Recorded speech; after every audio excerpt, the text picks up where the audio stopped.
So, kalmar da take da daɗi ko a bakin makiya, kalmar da take mai da ƙarya zuwa gaskiya, kalmar da ta sa aka fara yin kisa a duniya, shine kalmar da ta sa Fir'auna ya kunce rawaninsa saboda Asiya.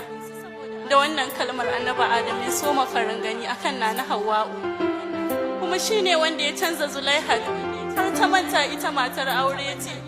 don ta yi alfasha da Annabi Yusuf. So,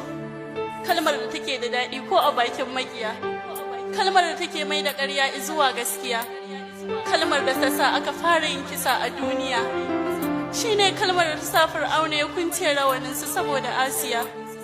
Da wannan kalmar Annabi Adam ya soma farin gani akan Nana Hawwa'u, kuma shine wanda ya canza Zulaihat har ta manta ita matar aure ce, don ta yi alfasha da Annabi Yusuf. So, kalmar da take da daɗi ko a bakin makiya, kalmar da take mai da ƙarya zuwa gaskiya, kalmar da ta sa aka fara yin kisa a duniya, shine kalmar da ta sa Fir'auna ya kunce rawaninsa saboda Asiya.